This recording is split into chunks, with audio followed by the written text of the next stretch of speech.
si mon père n'avait pas eu raison, je serais dans le mariage aujourd'hui. Et ça se passe comment lorsque tu es en tant qu'enfant, le père dit ok, la mère dit non?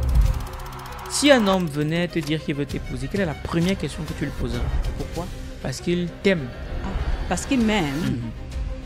Il faut quoi de plus? Comme ça se passe parfois, on dit, bon, elle a atteint l'âge du mariage, un fils de tel pour l'épouser. C'est vrai, ça passe souvent. Mais attention, l'amour ne suffit pas. Tu vas me dire, j'aime ta fille, oui, tu l'aimes, et puis quoi? C'est quoi le danger si elle chasse la belle famille? Parce qu'elle dit, bon, elle veut préserver son couple. C'est quoi le danger si elle dit que moi, je ne veux plus voir la belle famille chez moi? À quel moment c'est qu'on est prêt pour se marier?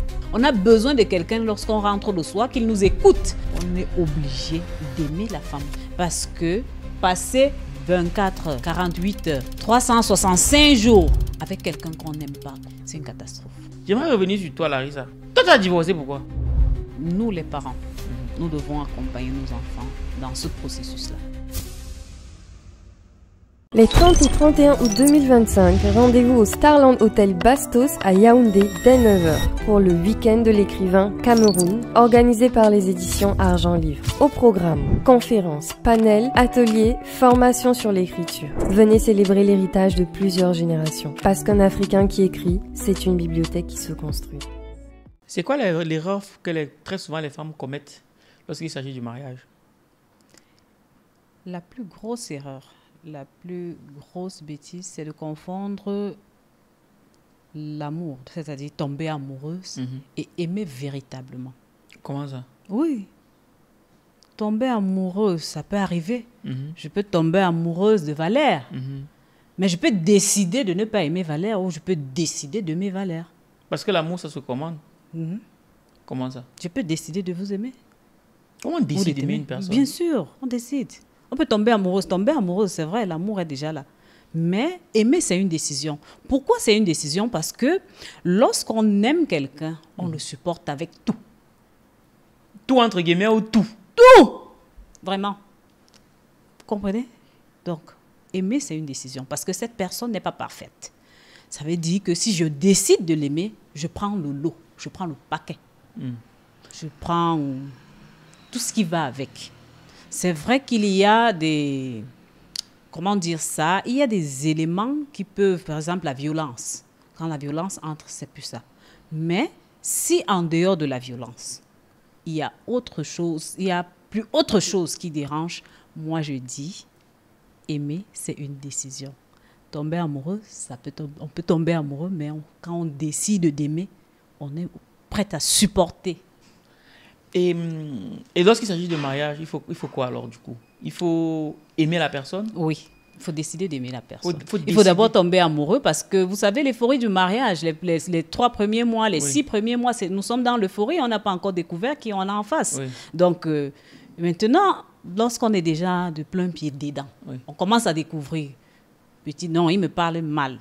Il rentre tard et il ne me dit pas. Et puis, il y a des choses... Non, je ne savais pas qu'il aimait porter les chaussettes trouées ou les bermudas percées.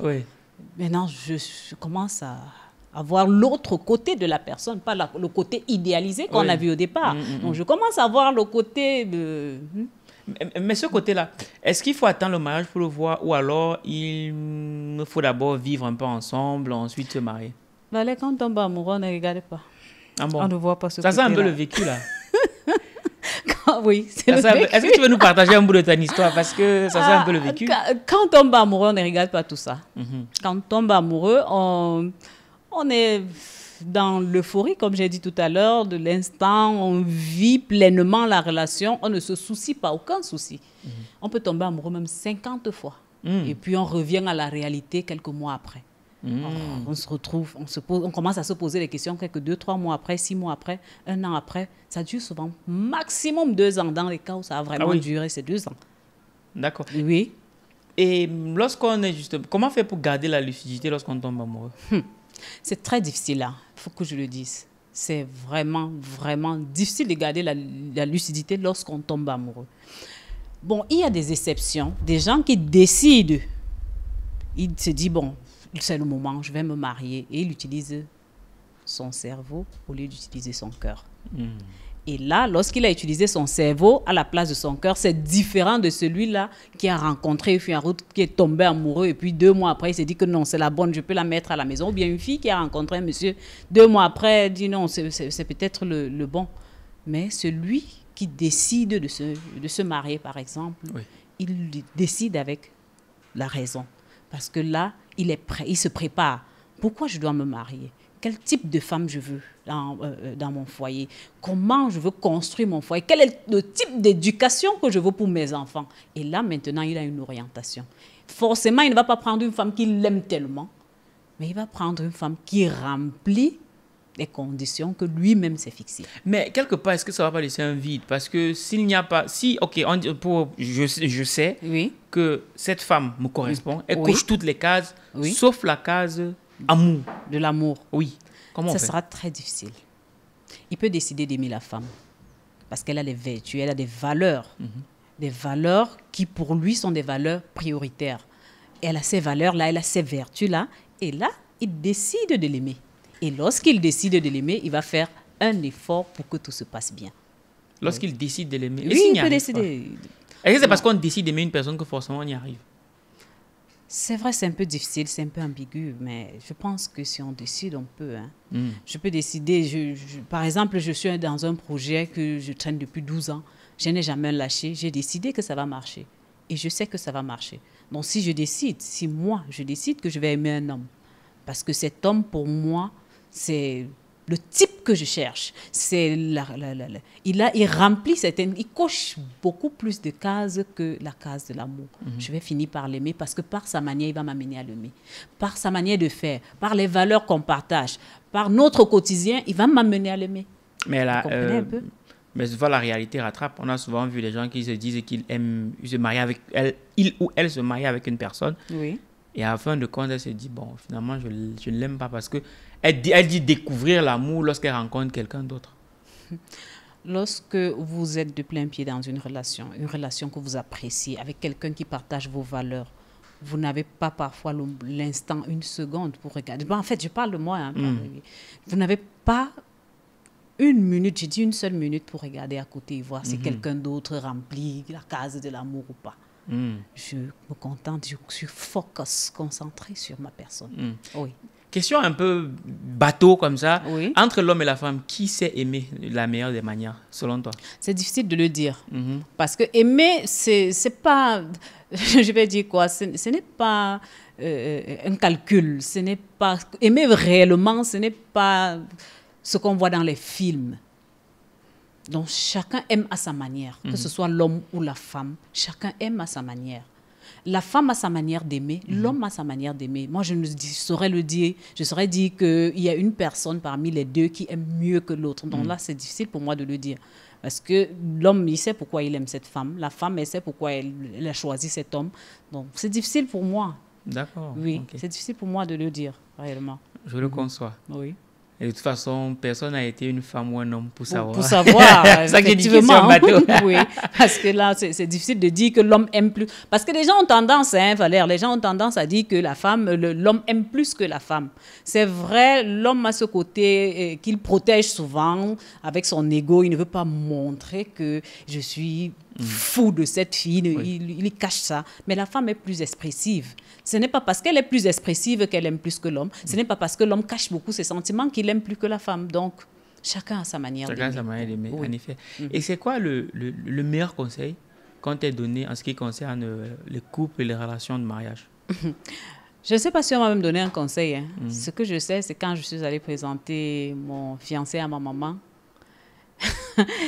elle m'a dit des choses. Hein. Elle m'a dit des choses, puisqu'elle me connaît très bien. Elle m'a dit... Ça, je te connais. Parce que ma mère m'appelait toujours par mon nom. Je te connais. Tu déranges. Déranger, pourquoi elle dit que tu déranges? Ah bon, parce que chez nous à la maison, j'étais toujours celle-là qui était au devant de la scène qui montait. D'accord. Okay. Elle dit, je sais que tu déranges. Le monsieur là, l'homme là, il est très calme. Pardon. Ton désordre là. Mais range-toi. Et puis, tu vas en mariage. C'est ce que ma mère m'avait dit. Et comment tu as reçu le message? comme c'est venu, j'ai pris. Et c'est comme ça que je me suis rangée. Ah, ok. On dit souvent que les parents savent, on dit souvent, Oui. savent mieux que l'enfant, l'homme ou la femme qui leur correspond. Est-ce que tu es d'accord avec ça? Je suis très d'accord. Ah ouais, hein? Oui. Je suis très d'accord. À 90%, je suis d'accord. Qu'est-ce qui te fait dire ça? Je suis d'accord. Pourquoi? Parce que je vais encore parler de mon expérience à moi. Hein. Quand je suis venue avec mon fiancé, ma mère était d'accord. Mon père n'était pas d'accord. Et du coup, j'aimerais bien. Comment on gère ça, du coup? Voilà. Mon père n'était pas d'accord. Mon père m'a dit, ma fille, je te connais. Je te connais. L'homme Bamoun est conservateur. Mais toi, là, on ne te voit pas. On ne peut pas te conserver. Tu ne vas pas t'en sortir. J'ai dit non. Papa, lui, il a grandi en ville. Et ayant grandi en ville, il ne va pas faire comme la tradition, le village demande. On va quand même. Il a dit, en tout cas, moi, je t'ai dit. Il a dit que je ne suis pas d'accord. Parce que je te connais. Et j'ai côtoyé cette tribu. Je connais un peu comment ça fonctionne là-bas. Je ne suis pas sûre que tu vas t'en sortir. Je l'ai convaincu. Il a dit, ok, d'accord. Allons-y. Donc, nous les parents, parce que je suis parent, nous les parents, nous connaissons mieux nos enfants. On peut se tromper à quelques virgules près, mais nous connaissons mieux nos enfants. Ça veut dire, si mon fils aujourd'hui, il vient avec une femme, connaissant mon fils, je peux savoir, à quelques détails près, je le dis bien, ce n'est pas 100%, si cette fille sied à mon fils. Oui. Mais et ça se passe comment lorsque tu es en tant qu'enfant, le père dit ok, la mère dit non? Ah, non, moi, j'ai suivi ma mère. Bon, je ne veux pas dire que j'ai suivi ma mère, j'ai suivi mon cœur. Et quand ma mère était dans la voie de mon cœur, allez, c'était parti. C'était parti. Oui. Et finalement, ils ont eu raison ou pas? Tu as eu raison des deux? Peut-être mon père, je Ton peux père le a eu dire raison. comme ça, parce que si mon père n'avait pas eu raison, je serais dans le mariage aujourd'hui. Oui, parce que je ne peux pas dire que j'ai épousé un homme foncièrement mauvais. Non, mon homme, c'est un homme bon. Mon ex-mari, c'était un homme bon. Oui, parce que jusqu'à aujourd'hui, il prend très, très, très, très bien soin de mes enfants. Oui, mais... C'est entre vous que ça n'a pas marché? Entre nous, ça n'a pas marché. D'accord. Parce que ça n'a pas marché entre nous parce que je suis le type de femme un peu libérale. C'est-à-dire, Oui, parce que ça peut être compris différemment. Non, c'est pas la compétition. Je respecte le carré, mais il y a des choses que j'aime être au devant de la scène. Je sais pas. Je suis le genre de personne qui aime être sous les feux des projecteurs. Il faut le dire ainsi. J'ai fini par accepter ça parce qu'au départ, ça me dérangeait un peu qu'une personne qui sautille un peu. Donc, j'aime ça. Mais lui, ce n'était pas trop son fort. D'accord. Donc, quand je me dis, je vais à un séminaire, je vais à une formation, c'était difficile pour lui d'intégrer le fait que je sois toujours en train de sortir. Et moi, je me sens à l'aise dedans. Mais tous ces paramètres-là, tu n'as pas analysé ça avant le mariage? Je devais analyser comment Valère. Toi-même, dis-moi, tu analyses comment quand ton cœur est parti. Bon, et lui, il n'avait pas analysé ça avant? Non, lui, il n'avait pas... Il n'avait, je ne pense pas qu'il avait cette connaissance-là. Lui et moi, nous étions tous deux jeunes. On n'avait pas toutes ces connaissances. Aujourd'hui, j'ai eu une certaine... Avec cette expérience, j'ai une certaine maturité. Je comprends mieux. Et à l'époque, on n'en avait pas. Et puis, on s'est laissé entraîner par cette euphorie-là. On n'a pas beaucoup écouté parce que ce n'est pas seulement dans mon cas qu'il y avait des noms. Hein. Même dans son cas, même les noms, là, même étaient... Par rapport à chez moi, nous, on est même un peu, on était mieux. Mais chez eux, c'était vraiment un nom catégorique dans un certain niveau. On a bravé le nom, mais après, on a donné raison au nom. Bon, ok. Bonjour ma personne personnelle, j'espère que tu vas bien, qu'il t'arrivera des choses bien. Tu auras bien pu le comprendre. Nouveau décor, nouvel invité, mais surtout, nouvel épisode du podcast de l'écrivain, le podcast qui donne la parole aux auteurs qui écrivent pour impacter. Et comme tu peux le constater, cet épisode, je l'enregistre en direct du continent Cameroun. Toi-même, tu sais, on va tirer à balles réelles, sans complaisance, mais sans condescendance. Tu l'auras bien compris, la dame que nous recevons aujourd'hui n'est nulle autre que Madame Larissa Tage, auteure du livre Les contraintes de l'Alliance Payot éditions Argent Livre en 2023. Elle nous a trop menacé, elle dit qu'on la néglige et tout le monde est revenu alors. On est là, Larissa. On est là juste pour Et toi. vous ne m'avez pas alors menacé. Ah non, t'as pas menacé. Comment? On te menace comment? C'est que les bonnes choses prennent du temps, vous savez. Donc, je tiens à rappeler que cet épisode, on l'enregistre en prélude du week-end de l'écrivain. 4e édition au Cameroun. Paris, ça a été un succès. Ouagadougou, c'était énorme. Et maintenant, il y a le continent qui arrive très, très, très bientôt. Donc, restez concentrés. Bref, on vous met tout dans le premier commentaire de cette vidéo. Le lieu, la date, ce sera juste exceptionnel. Beaucoup d'innovations sont prévues. Et je tiens à rappeler que pour cette année, on a décidé de joindre l'utile à l'agréable. En France, on a eu l'artiste Loco pour clôturer l'événement. Au Burkina Faso, on a eu l'artiste Flobi pour clôturer l'événement. Au Cameroun, on vous réserve un artiste exceptionnel. Pour le moment, je ne révèle pas son identité, mais très bientôt, vous saurez de qui il s'agit. Je peux vous dire une chose, c'est que ça va être du lourd. Donc, on te met tout dans le premier commentaire de la vidéo, le numéro qui est juste en dessous de cet écran, afin que tu puisses avoir plus d'informations. Sans plus attendre, on va pouvoir... c'est important de remercier la régie, parce que sans la régie, on ne peut pas enregistrer cette émission. Donc, merci à Hans, qui est à la régie, et merci à Mouichi Aboubakar, qui a géré beaucoup de petits trucs. Ouais, un peu, non? Bref, quand on prend les bénédictions comme ça, maintenant, on peut lancer les choses. Celles qui sont là, ils vont nous faire des trucs compliqués. Bon, bonjour Larissa. Bonjour Valère, merci. Je prononce très bien mon nom de sage là. Mais qu'est-ce que tu crois? On est d'abord des gars du secteur.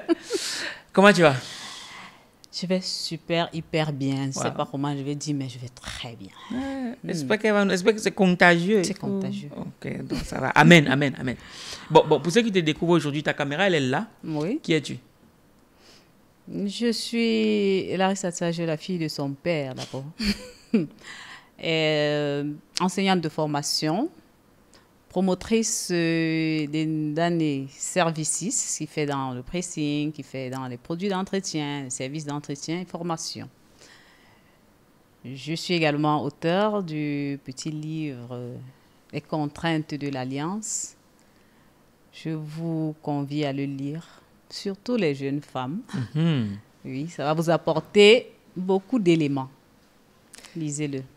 Ok, bon, au moins ça c'est clair. En lisant ton livre, il y a tout de suite une question qui a transparu dans mon esprit, comme le Saint-Esprit, you know. Amen. Amen. Aujourd'hui, avec l'expérience que tu as, Oui. si un homme venait te dire qu'il veut t'épouser, quelle est la première question que tu lui poserais? Pourquoi? Pourquoi? Parce qu'il t'aime. Ah. Parce qu'il m'aime. C'est pas suffisant. Il faut quoi de plus? Pourquoi il me choisit, moi? Il t'a dit qu'il t'aime. Non, il m'aime, c'est pas suffisant. L'amour seul ne suffit pas. L'amour ne construit pas des relations. Qu'est-ce qui construit une relation alors? Qu'est-ce qui construit une relation? Il y a beaucoup d'éléments. Il y a des valeurs qui construisent des relations. Il y a des projets de vie qui construisent des relations. Tu m'aimes, oui. Mais lorsque je vais te dire que je vais à un séminaire, est-ce que tu vas m'accompagner au séminaire? Je peux ne pas... Tu vas me dire non, tu ne vas pas là-bas, tu restes à la maison. Tu m'aimes pourtant, mais tu n'acceptes pas qui je suis. Oui. Il faut que tu acceptes qui je suis, que tu saches réellement qui je suis et que tu sois en mesure d'accepter la personne que je suis. Dans le cas d'espèce, mais est-ce que tu ne trouves pas que... Parce que aimer aussi, c'est faire des concessions. Oui. Et peut-être que... Peut-être toi aussi, pour que les choses se passent bien, tu pourrais aménager tes hobbies pour permettre que tout le monde soit bien. Oui, c'est possible de le faire. Mais ne me demande pas de changer ma personnalité parce que tu m'aimes, ou bien parce que je veux t'aimer, ou parce que je vais être avec toi. Non, je suis une personne qui a ses valeurs, qui a ses principes. Je peux faire beaucoup de concessions d'ailleurs, mais il y a un niveau que je ne peux pas franchir. Oui, pour mon bien-être, pour la personne que je suis, je ne peux pas. Si je le fais, je suis en train de me trahir. Je ne suis plus moi. Je me mets dans la peau d'une autre juste parce que je dois faire plaisir à un homme. Non, attention. C'est l'une des causes, même des plus gros échecs des mariages. Parce qu'on se met dans la peau de quelqu'un d'autre pour satisfaire. On ne pense pas à soi. Est-ce que ce que je fais, j'aime bien? Est-ce que je le fais parce que absolument, je vais faire plaisir à Valère? Est-ce que c'est parce que je vais attirer l'attention de Valère? Est-ce que c'est parce que je vais attirer l'attention des parents de Valère? il faut se poser ces questions. Ça peut aussi être une belle démonstration d'amour. C'est une belle démonstration si on le fait naturellement. Si c'est fait naturellement. Je fais beaucoup de choses naturellement pour te faire plaisir. Mais ne me demande pas mais ça veut dire que ça de ne te me coûte changer. rien. Non, je ne sais pas, mais ça veut dire que ça ne te coûte rien. Alors que si ça ne te coûte rien, est-ce que ça a vraiment de la valeur? Si ça ne me coûte rien, ça dépend de ce que je fais. Ça dépend de ce que je fais. Ce que je fais peut me coûter comme ça peut ne pas me coûter. Ce qui ne me coûte pas, je peux faire une concession. Mais ce qui peut me coûter, ce qui peut me faire sortir de la case de moi, sage que je suis, de la personne de sage que je suis, là, ce n'est pas négociable. Okay. Malheureusement. Et si c'est ta fille qui vient à la maison, elle te présente un monsieur qui dit vouloir épouser ta fille, quelle est la question que tu poses au monsieur? Oui, il va m'expliquer pourquoi il veut épouser ma fille. D'accord. Il va me dire, pourquoi tu veux épouser ma fille? Il doit me le dire. Parce qu'il ne faut pas qu'il ait vu une belle fille, parce que j'en ai des belles filles, une belle fille noire en route, et puis il s'est dit, forcément, je vais la prendre en mariage. Ou alors, comme ça se passe parfois, on dit, bon, elle a atteint l'âge du mariage, il faut un fils de tel pour l'épouser. C'est vrai, ça passe souvent, mais attention, il s'agit d'une vie qu'on est en train d'aller construire. Il ne s'agit pas forcément des amours. Construire une vie, c'est vrai, l'amour vient, mais il faut faire attention. Parce que si c'était le cas, si c'était juste l'amour, je ne serais pas divorcée aujourd'hui. L'amour ne suffit pas. Je le martèle encore et je le dis à qui veut l'entendre. Ça ne suffit pas. Tu vas me dire, j'aime ta fille, oui, tu l'aimes, et puis quoi? Et puis je vais l'épouser. Et à ta fille, tu lui poserais quoi comme question? À ma fille, c'est la même question. Hein. Pourquoi tu choisis cet homme? Qu'est-ce qu'il a? Ouais, c'est une belle question. Ça. Oui, qu'est-ce qu'il a? Pas qu'est-ce qu'il a matériellement. Hein. Non, le matériel, on va chercher ensemble. Oui, on va chercher le matériel ensemble. Mais est-ce qu'il répond? Est-ce que c'est le type de personne, de père que tu veux pour tes enfants? Et pour ça, il faut regarder dans sa famille. Il faut regarder comment il traite ses soeurs. Il faut regarder comment il traite ses amis filles ou ses amis garçons. Il faut regarder comment il traite ses parents. Ah oui, qu'est-ce que ça montre? Oui, ça montre la personne, le type d'éducation qu'il a reçu.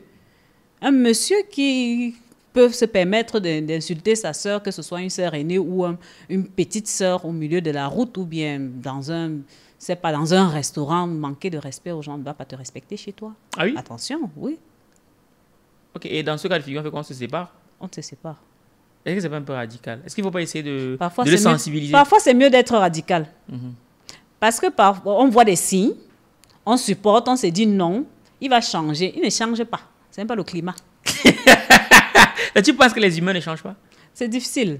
Mais est-ce que un homme peut décider de changer. Oui. Quand son intérêt est engagé. Une femme peut décider de changer quand son intérêt est engagé. Même moi, ça, je ne peux pas dire qu'elle va changer Valère. Ouais, c'est vrai que c'est pas faux ça. Jamais. Je ne peux pas te changer. Tu peux décider de changer pour moi. Par amour pour moi, tu dis non. Maman, oui, j'accepte. Je vais changer peut-être mon style de vestimentaire. Je dis n'importe quoi. Je vais changer. Non, je ne mets plus cette toxie-là que tu n'aimes pas. Je peux enlever ça. Je fais cette concession-là. Tu peux décider. Si tu ne décides pas, rien ne change. En effet. Oui. En effet, c'est pas faux ça. Et un autre cas d'espèce. Oui. On a un jeune homme et une jeune fille qui s'aiment bien. Ils sont très bien ensemble. Oui. Sauf que la belle famille ne veut pas sentir la fille. Ou même le gars. Bon, puisque tu es une femme, je préfère prendre le cas. La belle famille ne veut pas sentir la femme. Comment est-ce que la femme doit se comporter vis-à-vis de la belle famille qui ne veut pas la sentir? Alors même qu'elle n'a rien fait de mal. Parfois, c'est un signe très fort. De que tu n'es pas la femme de ce jeune homme. Ça peut être un signe très fort. Je dis parfois. Ça peut être un signe très fort que tu n'es pas l'épouse de ce monsieur. Ça peut également être un signe de jalousie. Parce que dans certaines familles, il y a des jalousies. Dans certaines belles familles, les filles sont là, elles ne sont pas allées en mariage. Quand leur frère vient avec une fille, on sabote. On est à la maison, on ne fout rien. Mais on sabote juste parce que... Et on convainc la maman. Non, elle ne va pas à notre frère, elle dérange même. Je suis même allée chez elle, j'ai passé là-bas la dernière fois, elle a fait ci, elle a fait ça. Ça, on peut saboter juste par jalousie. Mais il faut savoir détecter. Est-ce que c'est un signe qui me montre que ce monsieur ne me sied pas? Ce n'est pas une famille dans laquelle je dois vivre? Est-ce que ce n'est que la jalousie? Il faut avoir beaucoup de discernement. Il faut avoir les yeux ouverts pour voir de quel côté c'est en train de nous envoyer. Quel signe c'est en train de nous renvoyer. Sinon, on peut plonger dans un océan et puis on n'a pas de direction. C'est difficile. Admettons que ce soit le cas de la jalousie, comment on gère ça? En tant que belle-fille ou future belle-fille? Ah, si c'est un cas de jalousie, oui, si c'est un cas de jalousie, c'est gérable. Comment? Si ton mari et toi, vous vous accordez sur un certain nombre de points, ça peut passer. Parce que c'est à lui de recadrer sa famille. Ce n'est pas à toi. Toi, tu ne mènes aucun combat dans sa famille. Il est au devant. Et oui, tu es derrière pour le soutenir. Et le soutenir, ce n'est pas dire non, chasse-les, elles ne viennent plus ici. Non, c'est développer la stratégie. Parce que la femme doit développer cette stratégie-là derrière son homme pour que son homme ne subisse pas avec sa famille. C'est vrai, vous êtes en train de construire votre propre famille, mais il vient de quelque part, il faut pas l'oublier. Donc, en lui disant, voilà comment on peut faire pour les amener, ou bien quand lui prend des décisions, il faut être assez sage pour l'amener à prendre des bonnes décisions.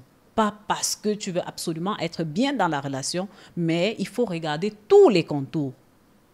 Et lui, c'est sa famille. Il va faire comment? Comment on fait ensemble? Comment on se tient les bras? Comment on se serre les coudes pour que ce soit dans sa famille ou bien dans notre foyer, que tout aille bien. C'est à toi, la femme, de développer ces stratégies-là. Et lorsque ton homme vient avec un problème, ou bien parfois il y a des problèmes, il y a des coups que tu prends, tu ne lui dis pas. Parce que tu sais qu'en lui disant ça, il peut, en fait, en fonction du type d'homme que tu as en face de toi, il y a des coups que tu peux prendre. Parfois, tu ne racontes pas. Tu le laisses.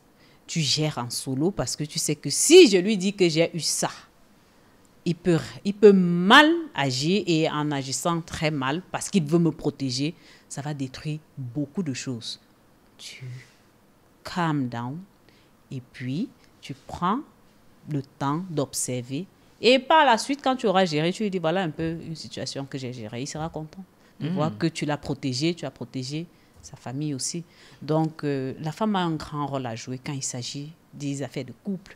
La femme joue un très grand rôle, le rôle stratégique. Ce n'est pas pour rien qu'on dit derrière un grand homme se cache une grande femme. C'est pas pour rien qu'on dit la nuit porte conseil, parce qu'elle va chuchoter à l'oreille, elle va te dire papa, voilà, on ne fait pas comme ça, allons-y comme ça. Tu ne trouves pas que c'est mieux comme ceci ou comme cela? Et puis... Et justement, tu as abordé le fait qu'elle ne doit pas chasser la belle famille. C'est ça? Oui. Ok. C'est quoi le danger si elle chasse la belle famille? Parce qu'elle dit, bon, elle veut préserver son couple, sauf que la belle famille devient un frein. Donc, c'est quoi le danger si elle dit que moi, je ne veux plus voir la belle famille chez moi? Non, c'est pas normal. Bah, je dis, donc quoi le danger? Je dis, il vient de quelque part. C'est sa famille, il y tient. C'est pas parce que vous êtes ensemble, vous riez aujourd'hui, le mariage là est sucré là, que tu vas te dire non, il chasse sa famille. Il chasse sa famille. Le jour où il y aura un problème, il va rentrer dans sa famille. On va lui dire, on t'avait dit non. C'est pour ça que j'ai parlé de stratégie. En toute chose, stratégie. C'est vrai, parfois, l'homme arrive quand c'est grave, quand les écarts sont vraiment énormes, l'homme arrive à vous dire, je ne veux plus vous voir chez moi. Là, c'est des cas vraiment extrêmes. Mais si on peut encore gérer et qu'il montre la place de chacun, c'est-à-dire, toi, ma soeur, quand tu arrives, voilà ta place, s'il te plaît. Pas de désordre chez moi, par exemple. Et toi, la femme, tu restes aussi à ta place de femme. Je ne pense pas qu'on a besoin de chasser quelqu'un. Super. Oui. Je vais prendre un cas. Oui. Parce que dans ton livre, justement, tu dis que le mariage... D'abord, j'aimerais que tu m'expliques pourquoi est-ce que dans ton livre, tu dis que le mariage, c'est le choc entre deux personnes. Le choc. Pourquoi choc? C'est sûr que ce n'est pas une erreur. Ah, non, moi, c'est ce que j'ai lu dans le livre. J'ai bien lu. Et ça m'a interpellé. Choc? C'est sûr ça? J'ai écrit ça. C'est même dans l'introduction. Hein. Je veux bien lire cette partie-là. C'était dans l'intro. Comment? Oui. On a lu. Faut que je comprenne. Comme des lecteurs. On ne peut pas écrire pas sans dans les lire. choses. C'est qui choque entre deux personnes. Tendez, trouve. Il faut qu'il trouve ça. Oui, trouve. Le choc Je entre veux deux bien savoir personnes. dans quel contexte j'ai parlé de choc. Bon. Peut-être j'ai écrit des choses que... Attends. Je ne sais pas quelle page c'est. Si j'ai réussi à trouver, je vais te dire. D'accord. Voilà. Mais on va quand même poursuivre pour gagner un temps. Bon, imaginons que tu es en couple, vous êtes mariés et tout. Oui. Sauf que, je veux prendre par exemple mon cas. Oui. Pas dit sur moi, ça sera plus simple. Mhm. Par exemple, chez moi, avec mes frères et sœurs, on a toujours vécu d'une manière, donc, ok, si moi je vais chez mon frère, j'ouvre la casserole, peu importe, machin, truc.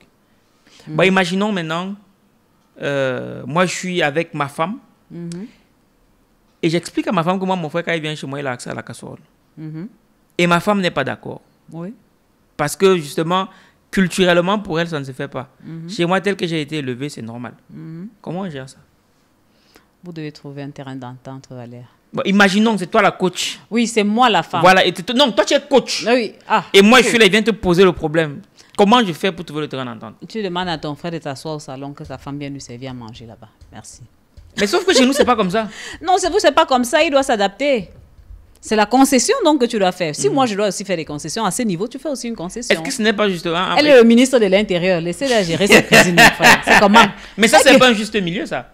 C'est un juste milieu. Non, puisqu'au final, entre guillemets, Non, c'est peut-être pas le terme normalement. Non, attends, il n'y a pas de normes. Comme il a dit, il y a culturellement, tu vois. Je vais dire, c'est peut-être pas le terme approprié, mais oui. Finalement, c'est pas une concession, puisque c'est elle qui a gagné.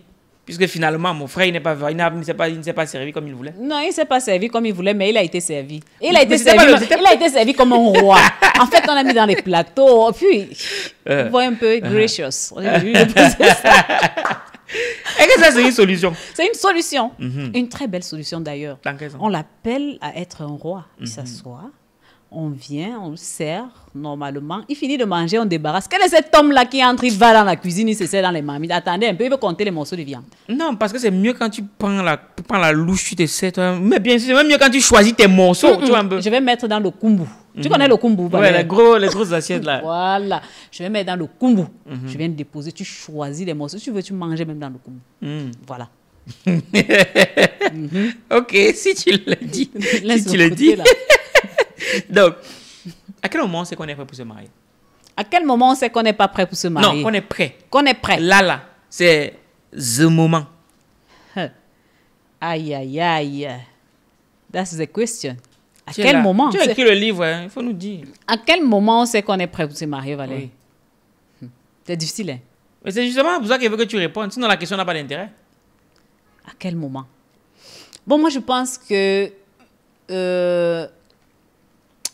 il n'y a véritablement pas de moment précis. Chacun sent en lui le besoin. Parce que j'ai rencontré un ami un jour qui m'a dit, j'ai besoin de quelqu'un qui va me préparer. Quand je rentre du travail, je suis fatiguée. J'ai besoin de quelqu'un qui va me faire à manger. J'ai besoin de quelqu'un qui va s'occuper de mes vêtements. Parce que le week-end, je n'ai pas assez de temps pour faire ça. J'ai besoin de quelqu'un pour faire ci, pour faire ça. Et qu'il prenne une bonne? Il a dit qu'il ne veut pas de ménagère. Il a pris une fille avec qui il n'a pas mis beaucoup de temps. Il donnait l'impression de quelqu'un qui est prêt, non? Parce qu'il il n'était pas prêt, il avait des besoins. Est-ce qu'on va dire qu'il est prêt pour autant? Quelqu'un d'autre va interpréter ça comme quelqu'un qui est prêt à avoir une femme chez lui, qui va prendre soin de lui. Okay. C'est vrai, oui. Quelqu'un peut dire ça, il veut avoir une femme chez lui qui va prendre soin de lui. Mais là, est-ce qu'il est prêt à vivre une relation de couple? Non. Mais à quel moment c'est chacun en lui qui sent qu'ici, j'ai réellement besoin d'être en couple, d'être en mariage, de vivre une vraie relation de mariage, de couple. C'est chacun qui a ce, c'est pas comment j'appelle ça, ce déclic. Chez certaines filles, c'est pas vraiment qu'elles sentent ce besoin, c'est juste qu'elles se disent que non, je suis déjà vieille, je suis déjà... Parfois, c'est l'homme même qui se prépare, parce que c'est l'homme qui est la tête, c'est l'homme qui est le chef de famille. Donc, est-ce qu'il a réuni toutes les conditions? Est-ce qu'il sait pourquoi il veut se marier? Donc, parfois, je me dis, c'est l'homme qui se prépare et puis il cherche une fille qui peut également, qu'on peut dire, qui peut également être prête pour le mariage. Et là, même prête, ça ne dépend pas de... Il n'y a pas d'âge. Parce que ma mère, par exemple, elle s'est mariée à 15 ans et elle a vécu dans le mariage jusqu'à... Elle est morte à 46 ans. Elle était dans son mariage. Elle avait ses hauts et ses bas, mais elle n'a jamais songé à aller quelque part. À 15 ans, est-ce qu'elle était prête? Mais dans la famille, on lui a dit, une femme, ça se marie et ça fait des enfants. Vas-y, on t'a trouvé un mari quelque part. Mon père, lui, il était prêt parce qu'il a ramené une femme que ses parents n'étaient pas très d'accord. On lui a dit non. On ne veut pas celle-ci, on veut plutôt donc pour celle-ci. toi, c'est juste, pour toi, il n'y a pas des indices, c'est juste un ressenti. Oui, je pense que c'est beaucoup plus un ressenti. C'est beaucoup plus, oui, je dirais un ressenti. On a besoin d'être accompagné. Pas des besoins basiques comme faire à manger. On a besoin d'être accompagné. On a besoin de quelqu'un lorsqu'on rentre le soir, qu'il nous écoute, qu'il partage nos peines, qu'il partage nos journées. Quelqu'un qui va être là, même quand tout va mal. À ce moment-là, tu sais, oui. Parce que parfois, tu traverses des choses et quand tu es seul, tu rentres à la maison, tu te couches sur le canapé à 3 heures, tu peux te lever, aller dans un bar. Par contre, si tu as une femme à la maison ou un mari à la maison, tu rentres dans cet état, il va te dire, ma chérie, ça va aller. Je suis là pour toi. Vous partagez la journée. Donc, je me dis, c'est un ressenti. C'est un ressenti. Okay. Pour toute personne. Et dans la suite de cette question, c'est une fois j'ai lu un livre. Oui. C'était un monsieur qui disait d'un air assez mûr. Il dit, on n'est pas obligé d'aimer une femme pour l'épouser, mais on est obligé d'aimer la femme qu'on a épousée. Tu te souviens, on a parlé de ça, qu'un homme doit décider d'aimer son épouse. Il doit prendre cette décision, effectivement. On est obligé d'aimer la femme qu'on épouse. Parce que passer 24 heures, 48 heures, 365 jours avec quelqu'un qu'on n'aime pas à côté, qui est notre voisin de lit, c'est une catastrophe. Vous voyez les hommes qui vont s'asseoir au bar jusqu'à 1 heure, 2 heures, ils rentrent, ils cherchent juste à faufiler quelque part, ils se couchent là, ils dorment le matin, avant 6 heures, il est sorti. C'est ça, il n'aime pas sa femme. Mais lorsque vous aimez votre femme, peu importe, qu'elle soit la plus belle du monde, qu'elle soit la plus, je sais pas, la plus attentionnée, lorsque vous l'aimez, ou bien la moins bonne cuisinière, lorsque vous êtes attentionné, lorsqu'elle est attentionnée, lorsque vous l'aimez réellement, vous êtes obligé, le simple fait que vous pensez à elle en journée et que vous sentez que vous voulez la voir, ça vous amène à rentrer. Donc, il faut vraiment qu'un homme qui épouse une femme l'aime. Même dans la Bible, pour ceux qui lisent la Bible, pour ceux qui sont chrétiens, même dans la Bible, c'est dit non. Les hommes doivent... Bon, ceux qui ne croient pas en Dieu, là, on fait comment? Dis-moi, fini. Oui, l'homme doit aimer sa femme, mais il y en a qui ne croient pas en Dieu, qui ne lisent même pas la Bible. Comme un monsieur que nous on a rencontré. Il va apprendre à lire. Non, lui, il ne sait même pas lire, de toute façon. Du coup, si l'homme doit aimer la femme qu'il a épousée, on sera à même de se dire que les femmes qui décident de faire, justement, c'est un sujet que tu abordes dans ton livre, Les contraintes de l'alliance, que je vous présente encore là, voilà. Tu abordes le sujet d'une femme qui décide de faire un enfant avec un homme, en se disant qu'en faisant l'enfant avec cet homme-là, cet homme va finir par l'aimer et l'épouser. Du coup, est-ce que c'est ça, c'est une bonne stratégie alors? Non, c'est... Puis tu dis qu'on décide d'aimer. Décider de faire l'enfant, c'est décider d'aimer. Non, justement, elle peut se dire que bon, puisqu'il m'a fait l'enfant, il peut se dire que bon, s'il veut que l'enfant soit dans un bon cadre avec le père et la mère, il va décider de m'aimer aussi. Non. Faire un enfant, c'est la plus grosse bêtise qu'une femme puisse faire. Quoi, faire un enfant? Faire un enfant parce que tu veux amener cet homme à être le tien, à t'épouser, c'est une grosse bêtise. En quoi est-ce que ça constitue une bêtise? C'est une bêtise parce que tu n'es pas sûr que cet homme t'aime vraiment. Un homme peut faire 5 ans avec une petite amie sans véritablement l'aimer. Il se sent juste bien avec elle. Et il ne pense pas. C'est pour ça, Valère, on a lu dans les livres ici, là, ou bien on voit dans les films, un monsieur qui fait 3 ans avec une fille et puis il passe même la nuit avec elle, le lendemain, il en épouse une autre. Oui. Ça se voit, non? Et comment tu n'es même pas sûr de son amour pour toi? On a dit que ce sont les hommes qui doivent aimer leur femme, non? Tu n'es même pas sûr de son amour pour toi. Tu fais l'enfant de quoi? Mais parce que tu fais l'enfant parce que tu t'es dit qu'avec l'enfant, il va t'épouser. Non. Il doit d'abord m'aimer. Non, attention. Attention, je déconseille formellement ça. C'est vrai, il y a des hommes, quand tu as déjà porté son enfant, il va dire non, je ne vais pas me disperser. Je ne vais pas faire les enfants avec plusieurs mains. Mais c'est à tes risques et périls s'il ne décide pas de t'aimer. C'est toi, la femme, à tes risques et périls. S'il ne décide pas de t'aimer, ça sera très difficile. Mais est-ce qu'on peut peut pas amener une personne à nous aimer? On peut l'amener à nous aimer, mais il doit décider. Il doit accepter, il doit dire Mais que pour non. qu'il accepte, il faut qu'il y ait une démarche. Oui, on fait la démarche. Donc, non. elle tente aussi par Elle fait, l'enfant. oui. Non, pas l'enfant. Bon, par quelle pas- démarche est-ce qu'on doit alors pousser une personne à nous aimer? Ce sont nos valeurs. Oui, mais les valeurs, des fois, ça ne suit pas. Des fois, il faut pousser un peu plus. Non, on ne pousse pas plus. Pousse plus ou quoi? C'est lui qui doit pousser plus. Il y a Comment, pas- comment ça? What's wrong? C'est lui qui pousse plus. Non, tu dis que il ne t'aime pas. Mhm. Ou du moins, tu n'as pas. Donc maintenant, tu veux pousser. Donc, tu veux faire en sorte qu'il t'aime. Les hommes séduisent, les femmes séduisent aussi. Et il y a le b.a.-ba de la séduction, Malais. Si tu essayes, ça ne donne pas. Ne pas chercher l'enfant. Vraiment. Si un homme ne se sent pas bien avec toi, fais attention. Si un homme ne démontre pas, he's not caring. Quand un homme ne t'aime pas, he's not caring. S'en fout. Voilà. Donc, il faut regarder tout ça. Is he caring? Est-ce que quand je souffre, il est là?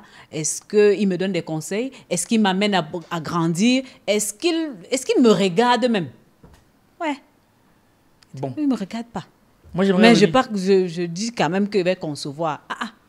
Entre nous, dites-moi un peu. J'aimerais revenir sur toi, Larissa. Oui, Parce que reviens les gens sur qui moi. écrivent les livres ici veulent souvent nous embrouiller. Toi, tu as divorcé, pourquoi? Je pense avoir dit ça. Je pense avoir dit que il n'y avait pas compatibilité entre la personne que je découvre quelques années après le mariage et la personne que j'étais avant le mariage. La personne que tu étais. Tu peux le découvrir qui? Toi-même ou Moi-même. Toi-même. Pas Donc, c'est quelqu'un à cause de d'autre. toi. Oui, c'est moi. On doit quand même. On doit liker parce que c'est la première fois qu'une femme accepte que c'est elle le problème. C'est moi. Parce que c'est le problème des femmes de tous les hommes. Non, c'est moi.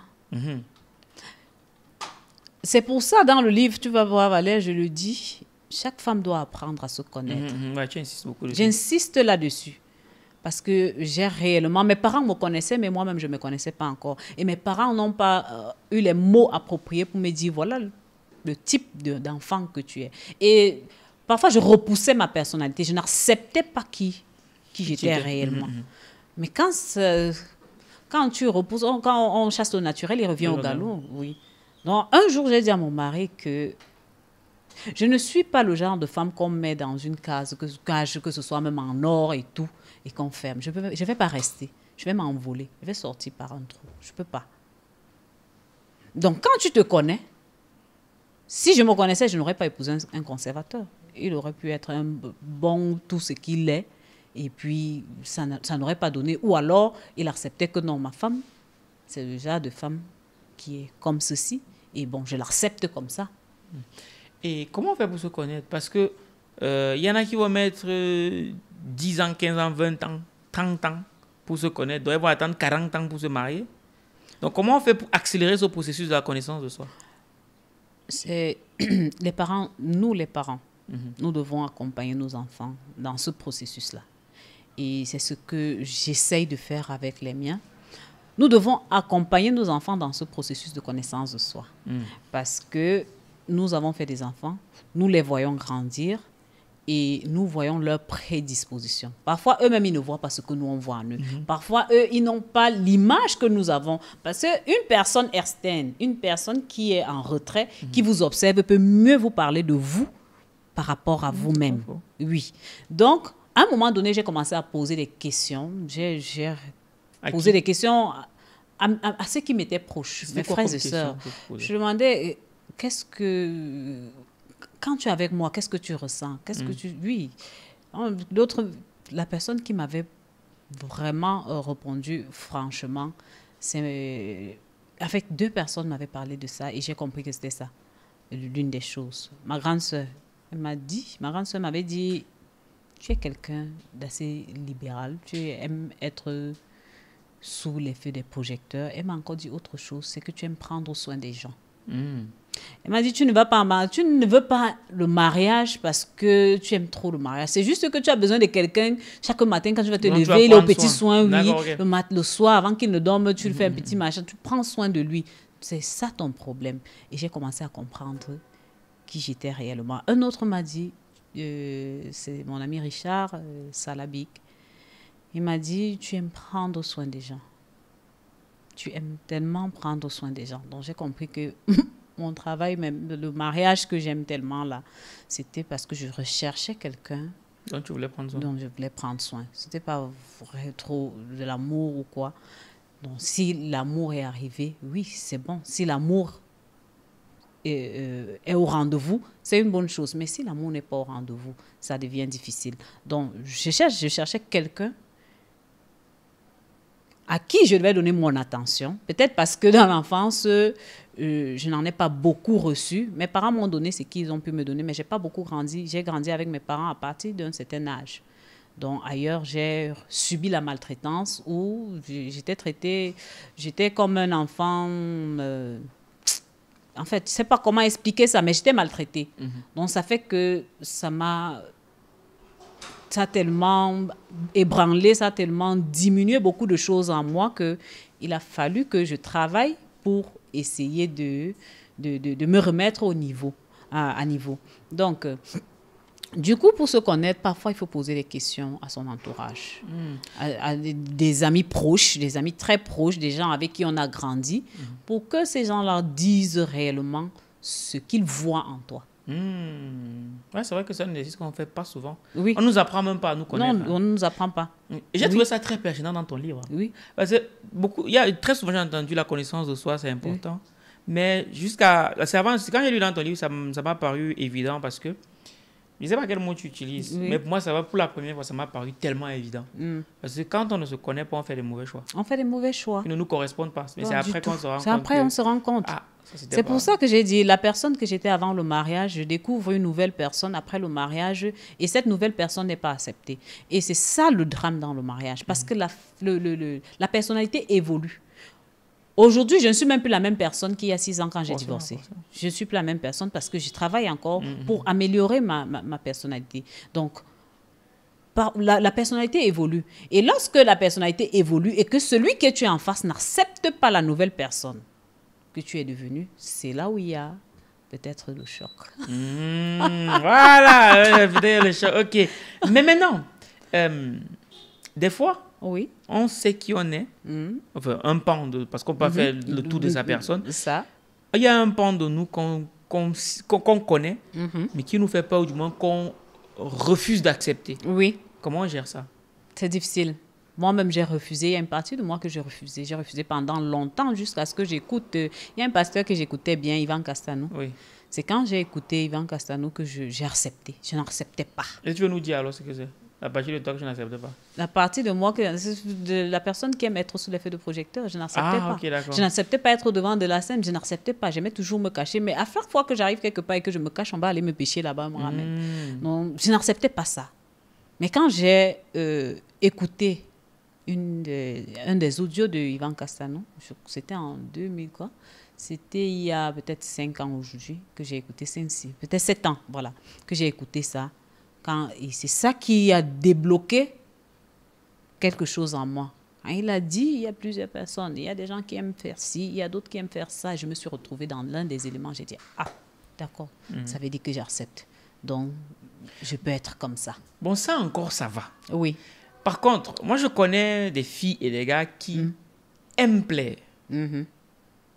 Qui aiment bien jouer à ce jeu-là. Oui. Même s'ils sont mariés, même s'ils aiment leur mari, leur femme, mais ils aiment savoir, ils et elles aiment savoir que les hommes, les femmes les courtisent. Ils aiment bien ça. Du coup, comment il doit gérer ça lorsqu'il ou elle est marié? Il faut être très fort pour gérer ça. Oui, fort. Pour ne pas tomber. Est-ce que déjà il faut en parler à son conjoint? Oui, pourquoi pas? Moi, j'ai vu des couples où le dialogue est tellement ouvert que parfois même un homme te fait la cour ou bien tu apprécies un homme, tu rentres dire à ton conjoint que j'ai un collègue que j'admire beaucoup. Non, et là, c'est même... Non, c'est pas la même chose. Bon, admirer. J'ai un collègue que j'aime bien. Non, parce que ce que tu te dis là, oui. Si le mari est un peu futé, il va comprendre ce que ça veut dire. Qui me plaît, j'aimerais bien tester quelque chose avec lui. Et en plus, c'est le collègue, vous voyez constamment. C'est dangereux. Non, c'est pour ça que j'ai dit qu'il faut être très fort. Et il faut en parler avec son conjoint parce que le conjoint peut recadrer. Recadrer comment? Il n'est pas au travail avec toi? Il n'est pas au travail avec toi, mais le fait que vous en parlez, ça veut dire que vous êtes de très bons amis. C'est pour ça que dans une vie de couple, vous devez d'abord être de très bons amis. Vous échangez beaucoup, Et lorsque ce cas arrive, lorsque tu es ce type de personne, tu ne vas pas vraiment... Il faut travailler pour connaître le juste milieu, pour avoir le juste milieu, pour ne pas se laisser aller dans des relations à tort et à travers. Tu es marié à la maison, c'est vrai, tu aimes plaire.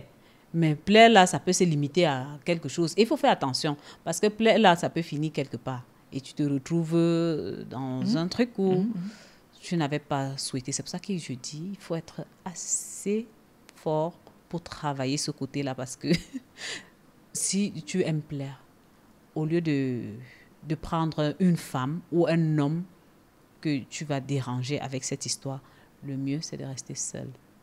Tu fais tes... Tu jettes les bails. Tu jettes et... Mais c'est ça, mais ce n'est pas un bon conseil à donner. C'est des cas très rares d'ailleurs. Pas si rare que ça. Hein. Oui, moi, j'en connais cas. beaucoup. Hein. Non, c'est des cas rares. Non, c'est pas si rare que ça, Larissa. Non, c'est des ah cas non, rares. non, c'est pas si Des rare femmes que qui aiment... Oui, qui aiment plaire, qui aiment savoir qu'elles plaisent. Toute femme aime savoir qu'elle plaît. Maintenant, jusqu'à quel niveau tu vas aller avec? Toute femme, moi-même, j'aime savoir que je plais. J'aime quand je passe là qu'on me regarde. Bon, Oui. Quand je dis ça, tu vois ce que je veux dire quand même. Tout le monde aime plaire. Oui, Sinon, tout le on se monde lave aime. pas, Oui, on se brosse pas, voilà. on fait pas la belle coupe de cheveux et tout. Très bien. Voilà. Et maintenant, il y en a qui aiment savoir que je plais et en plus, j'aime savoir qu'on veut me draguer, j'aime savoir que... Oui, quand on veut me draguer, on peut se limiter à la drague. Combien d'hommes me font la cour? Mais tant que j'ai un principe à respecter, je sais que si j'ai un homme dans ma vie, je me concentre sur lui. Le reste, là, vous me draguez, je rentre lui et moi, on tape les divers, que celui-là, il pensait même quoi. Parfois, même, il m'accompagne, tu peux m'accompagner au restaurant. Il dit, oui, c'est un dragueur. Je vais au restaurant, je m'assois, on tape les divers, le dragueur et moi, bien. Je rentre, je te raconte tout ce qui s'est passé. Attends, et puis, on en finit. Larissa, là, tu viens de me lâcher une bombe, là. Ça veut dire que tu es mariée et tu acceptes d'aller prendre un verre avec un dragueur. Bien sûr. Mais que ça, sinon, ça, c'est malsain. Non, c'est pas malsain. Comment ça? Parfois, c'est bien. Pourquoi? Parfois, c'est bien. C'est bien. Attends, pourquoi c'est bien? En quoi c'est bien? Surtout quand il n'y a pas de mauvaises intentions derrière. Pour qui? Moi, je peux partir. Valère, je peux partir. Mais est-ce que tu as pensé à ton mari? Est-ce que ton mari est d'accord avec ça? Il est d'accord avec parce que c'est mon ami. Non, c'est pas ton ami. Comment tu peux dire que ton ami... Qui est ton ami? Le dragueur ou bien ton mari? Mon mari. Et ton mari est d'accord que tu partes boire avec un dragueur? Oui, parce qu'il me fait confiance. Il sait que je ne peux pas aller Jusqu'à loin. quel point? Il sait que je ne peux pas aller loin. Et je ne peux pas aller loin parce que moi, dans ma façon d'être, je ne suis pas deux lièvres à la fois. Oui, ça c'est ce que tu dis. Très bien. Je ne suis pas deux lièvres à la fois. C'est un principe. L'humain est faillible. Il faut Non. limiter les occasions de chute. C'est un principe chez moi. C'est un principe. Et c'est un principe avec lequel je ne badine pas d'ailleurs. Mais c'est quoi l'intérêt d'aller prendre un verre avec un dragueur? Mais ça te permet de sortir aussi, de sortir de ton cadre. Mais hein. pourquoi tu ne sors pas de ton cadre avec ton mari?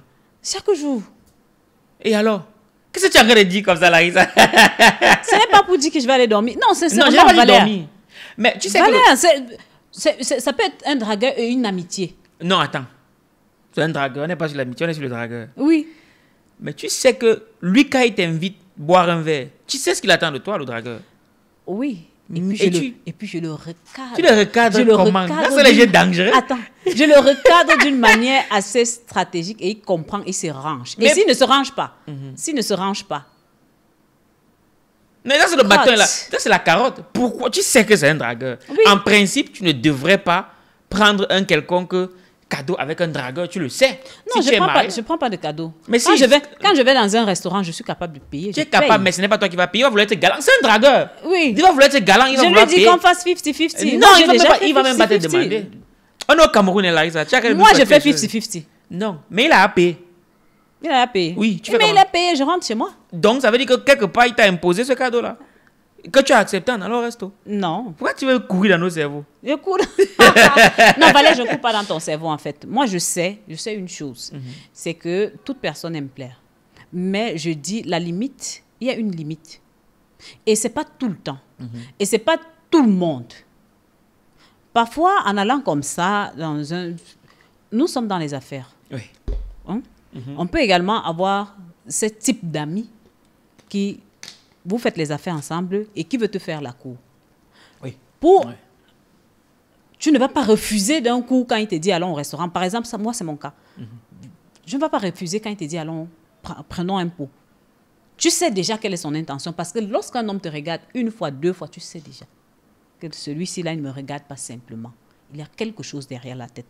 Donc, ça veut dire que lorsqu'il t'invite, parce que revenons au sérieux, on va dire tout ce qu'on a dit là, mais il faut qu'on revienne au sérieux.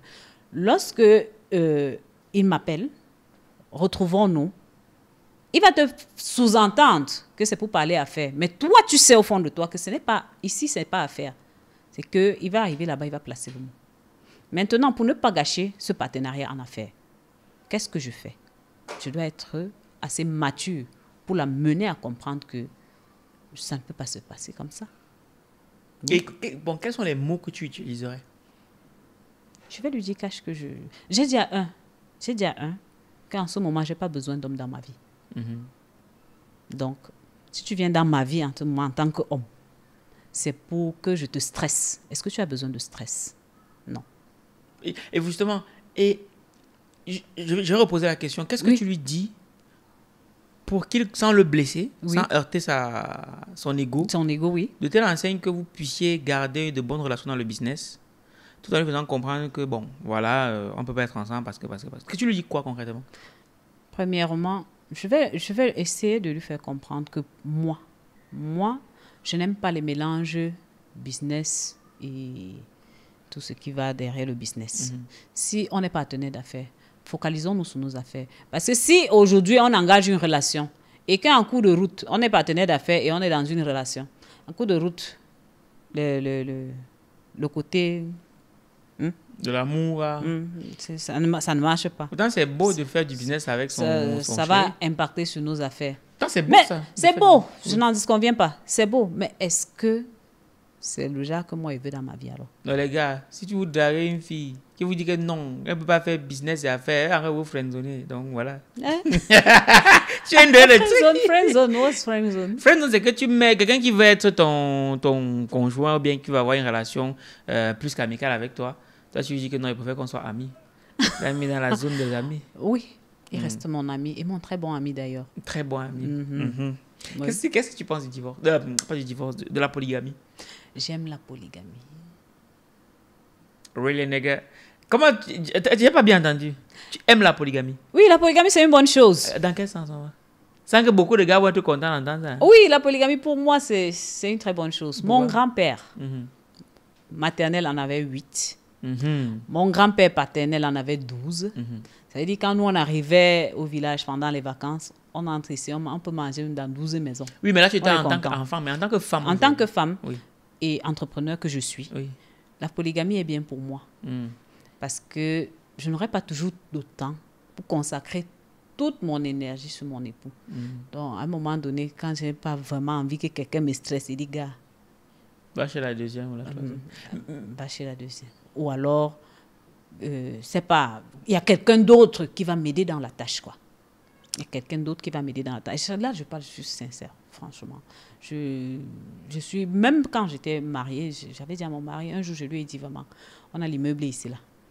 Si c'est que c'est la polygamie qui te plaît, moi, je n'ai pas de problème. Tu prends une femme, tu la mets en haut là. Moi, je suis ici avec mes enfants. Non stress. Et à ce moment, il avait une qu'il essayait de regarder. Il voulait l'épouser. Il y avait une là qui voulait... Moi, je l'ai présentée. Hein, dans toute la belle famille. Voici ma co-épouse. Voici ma co-épouse. Tout le monde était dépassé. Il y a une qui m'a appelé à côté que on fait ça. J'ai dit que j'ai fait. Pardon, excusez-moi. Et le jour où j'ai dit que j'accepte la polygamie, il allait m'acheter une grosse cuisinière. Elle est venue mettre là pour cadeau. Donc... Énorme. Tu as toujours pensé ça, que la polygamie? Tu as toujours... Non. Ah. Non. Vraiment. Il faut que je sois sincère. Au départ... Et qu'est-ce qui a changé? Partager pas... La maturité. Donc tu penses que ceux qui refusent la polygamie sont moins matures que ceux... Non. Pas vraiment. Non. Chacun a ses principes. Non. Chacun, ce qui lui plaît à lui, qui est particulier à lui. Moi, c'est particulier à moi. Je le dis haut et fort. La polygamie, c'est une bonne chose. Oui, c'est vrai, c'est difficile. La polygamie est très difficile. Hein. Donc, pour être même polygame, toi, en tant qu'homme, si tu veux être polygame, pas forcément. Il faut être prêt. Il faut être prêt. Comment tu vas gérer les deux épouses-là? Parce que parfois, ce sont les hommes qui gâtent la polygamie. Parfois, ce sont les premières femmes qui gâtent la polygamie. Parfois, ce sont les deuxièmes qui gâtent la polygamie. Donc, il faut que, dans le lot, que chacun sache quelle est la place. Si je suis première femme et que mon mari est en train d'aller prendre une seconde épouse, j'aimerais bien, avant qu'il ne l'épouse, discuter avec elle, échanger avec elle. Pour qu'on comprenne, on se comprenne, qu'on sache où on est en train d'aller. Parce que je me dis, à 2, c'est bien. À 3, ça peut encore aller mieux. Ça fait un bon mastermind dans les projets, non? Bon, attends. Est-ce que ça ne serait pas parce qu'aujourd'hui, tu as des enfants que pour toi, bon, la polygamie te dérange pas? Non, c'est pas parce que j'ai des enfants. Parce que si dans le mariage, déjà, j'avais accepté la polygamie, Mais tu avais déjà les enfants quand tu as oui, commencé j'en à avais. accepter? En fait, c'est pas les enfants. C'est pas des C'est enfants. parce que tu voulais un peu de liberté, un peu de paix, entre autres. Oui, oui. Je voulais un peu de paix. Et je me suis rendu compte que si ma paix va venir d'une autre femme, et qui peut arriver, et qui me respecte, oui, en fait, qui sait où elle va, qui sait ce qu'elle veut. Parce qu'il y a des femmes qui sont là dehors juste pour venir foutre le bordel dans un foyer et puis s'en aller. J'ai vu des cas de polygamie où une femme est venue, on disait non, elle vient, elle fout le bordel et elle s'en va. Elle fait tomber l'homme qui était déjà à un certain niveau. Elle le ramène très bas que terre, plus bas que terre, et elle s'en va. La première qui a été là depuis, elle continue de souffrir avec cet homme. Donc, chacun a son objectif. Chacun sait ce qu'il peut supporter. Chacun sait comment se porte son organe. Quand je dis organe, tu comprends, voilà. Quand chacun sait comment se porte son organe. Si vraiment, tu as en face de toi une femme qui ne peut pas supporter ça, vraiment, ne l'inflige pas cette peine-là.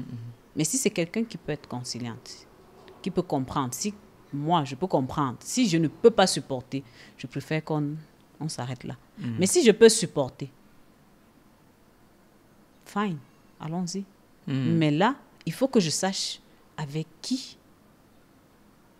comment est cette personne. C'est vrai, après 2, 3 échanges, je ne peux pas réellement savoir. C'est avec le temps que je vais comprendre qui j'ai en face.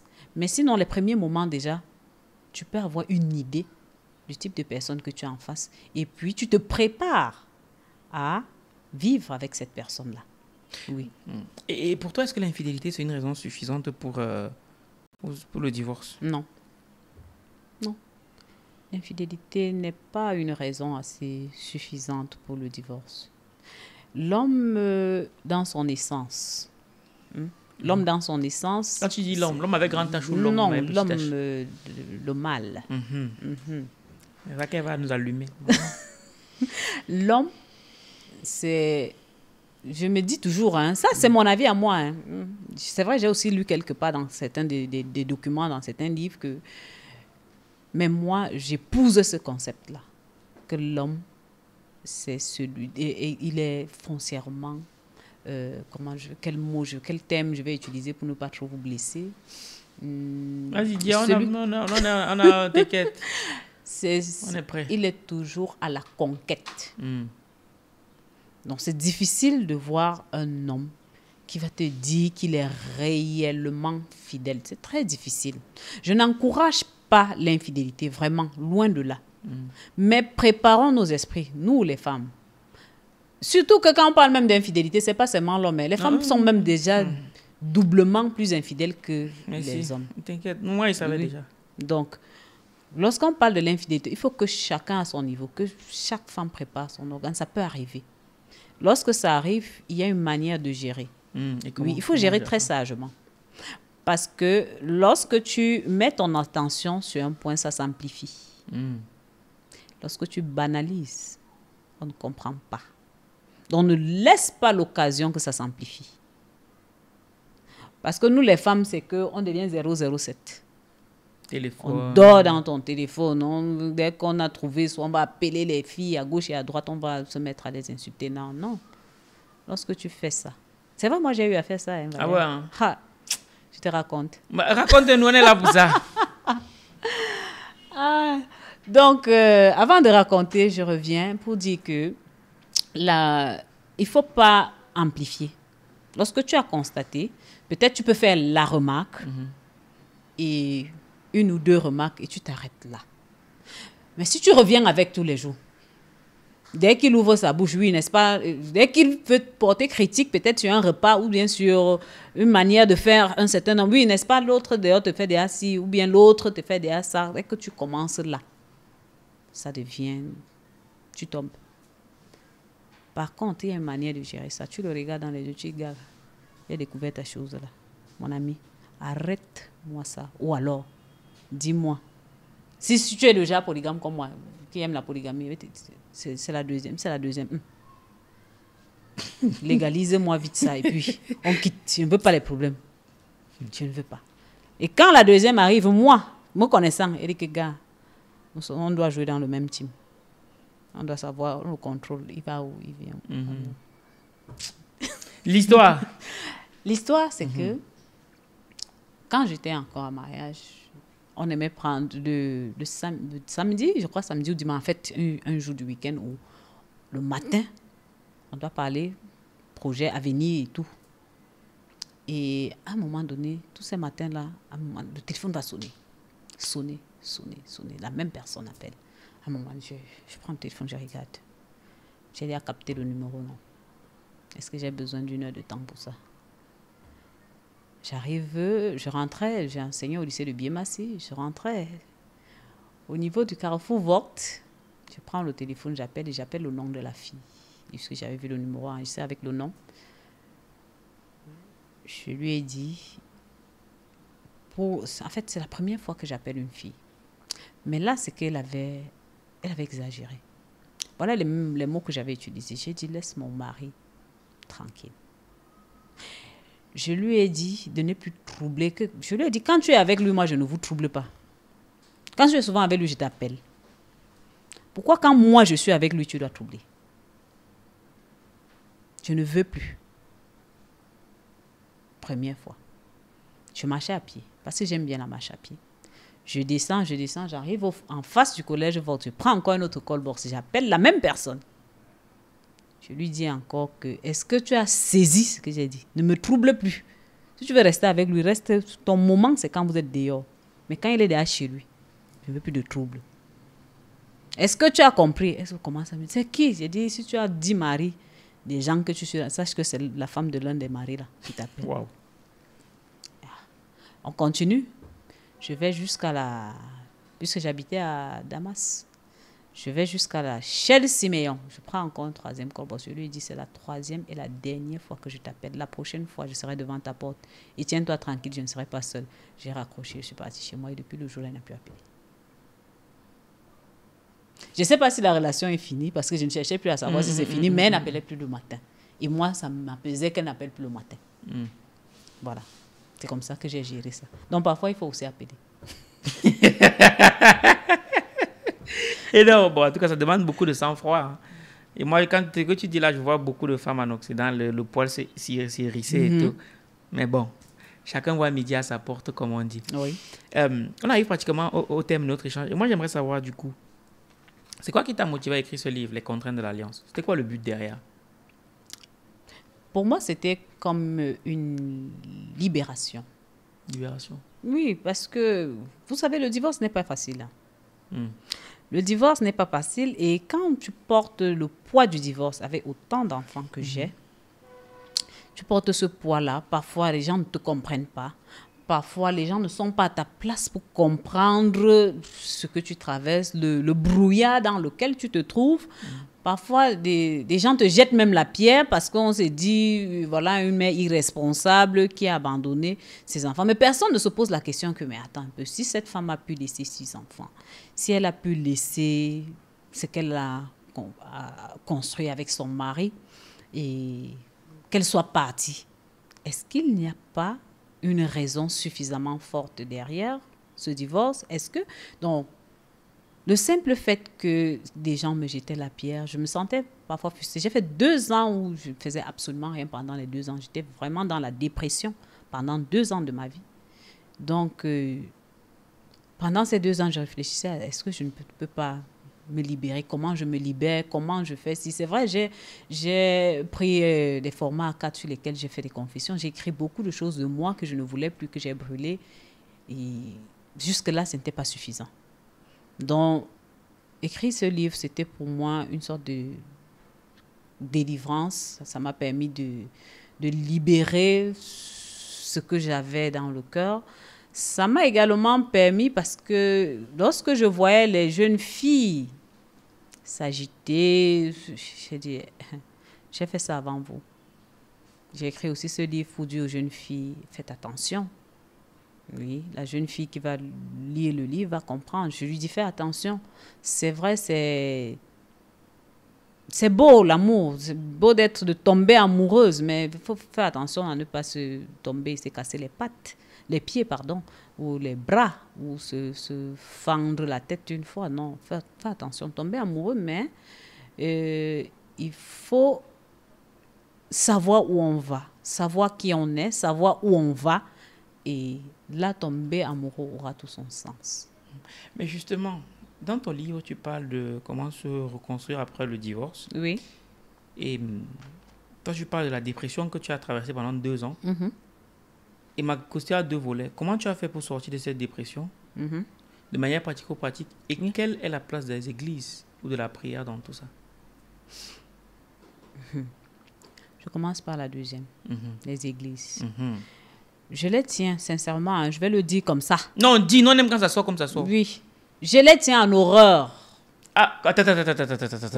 Les églises, vraiment, j'ai dit, et je le dis à qui veut l'entendre, même si on met l'église devant ma porte, je n'entrerai pas. Ah oui, hein? Oui. Mais c'est le diable qui est en toi. Oui, je suis le diable. Je dis souvent ça quand quelqu'un vient m'évangéliser. Je dis, mon frère, tu évangélises le diable, tu vas où? Tu veux évangéliser le diable, je suis le diable, j'accepte. Mais moi, je dis, parce que c'est que j'ai des histoires. Non, vas-y, heureusement, il y en a une même que tu partages. Oui, heureusement pour moi que j'étais un peu lucide. Je vais appeler ça comme ça. Je n'étais pas encore plongée dans... Sinon, on m'entraînait dans l'église, puisque je suis allée à l'église. On m'a amené dans l'église, que l'église va me sauver. On me faisait même dire les prophéties que non, tu vas aller au Canada. Je te vois au Canada. Ok. Je t'ai dit que je voulais partir au Canada. Je te vois au Canada, en fait. Et puis, des contributions. Hein. Il faut venir ouvrir des prières. Il faut l'offrir tel... C'est une sorte de... gros n'importe quoi. Comment ça? Il y en a qui trouvent leur compte dans les églises. Mais il faut faire très. Mais toi, tu as vécu quoi à l'église, en allant à l'église? Qu'est-ce que toi, tu as vécu? Je n'ai pas vécu grand-chose à l'église parce que j'avais les yeux grands ouverts. Je ne voulais même pas que quelqu'un me parle. Je suis allée à l'église. Et puis, du coup, je me suis rendu compte que ce que je recherche ne se trouve pas à l'église. Je suis partie. Mais il y a des gens qui, quand ils arrivent dans l'église, on peut dire n'importe quoi, ils gobent. Moi, j'analysais toujours. J'étais toujours en train de poser les questions. Pourquoi? Grave encore, quand on me dit non, on ne peut pas expliquer, c'est un mystère. J'ai dit, mais attention, quel mystère? Laissez-nous un peu avec ça. Et puis, j'ai compris. J'ai demandé un jour à une dame, est-ce que le sang de Jésus, est-ce que le sang de Jésus coule dans tes veines? À ce moment, on m'a dit qu'on va couper les liens. J'ai dit, comment vous allez me couper les liens avec ceux qui m'ont fait venir au monde? On va couper les liens avec tes ancêtres. On va couper les liens. Non, on ne coupe pas mes liens avec mes ancêtres. Jésus, le sang de Jésus ne coule pas dans mes veines. Je suis désolée. Le sang des ancêtres coule dans mes veines. Donc, je viens de quelque part et je suis ça. Jésus, les gens trouvent leur compte dans Jésus, mais moi, je n'ai pas trouvé mon compte dans Jésus. Je reste du côté de mes ancêtres, du côté des gens que j'ai connu, certains d'entre eux. J'ai connu mon grand-père, j'ai connu ma grand-mère, peut-être mes arrières, je n'ai pas connu, mais j'ai connu mon grand-père qui vient de mon arrière-grand-mère, qui vient d'eux. Donc j'ai connu ça. Sincèrement, je n'ai rien contre ceux qui vont à l'église, mais moi, je n'y vais pas et je n'irai jamais à l'église. Oui. La première question, peut-être. Oui, c'était comment tu as fait pour sortir de la dépression? C'est quoi ta technique? Puisque tu as dit que l'église ne t'a pas aidé. Non, l'église ne m'a pas aidé. Je ne sais pas. Ce que je vais dire, c'est que lorsque j'ai fait 1 an, à la 2e année, il y a quelque chose en moi qui me disait, tu ne dois pas rester là. Tu ne dois pas rester là. Lève-toi. Lève-toi. Pourquoi tu veux te tuer? C'est fini. La vie continue. Et ce jour-là, j'avais pris un petit studio quelque part. Je dormais sur un matelas, en même le sol. J'étais seule. Heureusement, j'avais également mon activité qui me plaît beaucoup, que je pratiquais et ça me déstressait de temps en temps, le sport. Oui. Après mon sport un matin, j'ai cherché 2 formats, des formats sur lesquels j'ai rédigé un certain nombre de choses me concernant. J'ai eu à faire ceci, peut-être j'ai mal choisi mon conjoint, peut-être je prends quelques éléments comme ça à la volée. Hein. Ça a rempli environ presque 2 formats. Ah oui, quand même. Et ce jour-là, quand j'ai pris le briquet pour brûler, j'ai déclaré que je brûle l'ancienne moi et de ces cendres renaît une nouvelle. Ça, c'est comme ça que tout ce que j'avais abandonné, même mon business à ce moment, j'avais abandonné. J'ai commencé à développer stratégie, comment je fais pour évoluer d'ici, comment je fais. Et c'est comme ça que je suis partie. Oui. Okay. Dernière question. Tu dis aussi dans ton livre que lorsqu'une femme passe de relation en relation, ça finit par avoir un impact sur la confiance qu'elle a en elle-même. Bien sûr. Comment tu expliques ça? J'explique ça comment? Il faut que je te le dise, hein, Valère. Quand une femme va de relation en relation, ça témoigne déjà même du fait qu'elle ne sait pas où elle va, elle ne sait pas qui elle est, elle ne sait pas ce qu'elle veut. Et le fait d'aller d'une relation à une autre, tu attires en toi ce que tu es à l'intérieur. Oui, parce que l'homme qui vient vers toi est l'image que tu renvoies. Ah oui, ça c'est fort ça. Ouais. Et si tu es une personne brisée, ce qui fait que tu vas de relation en relation, parce que tu es brisé, tu vas rencontrer quelqu'un qui est brisé, tu vas vite voir sa faille, sa cassure, tu le mets de côté que non, l'autre ici, il va bien, il parle bien, il est mieux. Quelque temps après, tu vois la faille, et ainsi de suite. C'est un moment, si tu n'es pas assez avisé, tu ne vas pas prendre du recul pour t'asseoir et te poser la question, mais qu'est-ce qui se passe? Pourquoi ce n'est que ce type de personne que j'attire dans ma vie? Parce que là est la clé. Beaucoup de gens traversent des situations, mais ils ne font pas une introspection. Une introspection, c'est ça, non? Une introspection. À un moment donné de la vie, on s'arrête, on fait une introspection. J'ai fait ça pendant 10 ans, ou alors pendant 5 ans. Qu'est-ce que ça m'a apporté? Est-ce que c'est comme je veux? Comment je fais pour améliorer? Bon, je suis telle que je suis aujourd'hui, celle que je suis aujourd'hui. Est-ce que je fais bien à tous les niveaux? Qu'est-ce que je peux améliorer? Et puis maintenant, si tu as des amis, des vrais amis, qui peuvent te dire franchement, Valère, il y a ce côté-ci là que tu peux un peu améliorer. Essaye de voir un peu et que toi-même tu sens au fond de toi, parce qu'on n'est jamais parfait. On tend vers là. C'est cette introspection qui nous permet d'évoluer. Pas de changer complètement. On est déjà qui on est. Mais d'évoluer. La personnalité va évoluer.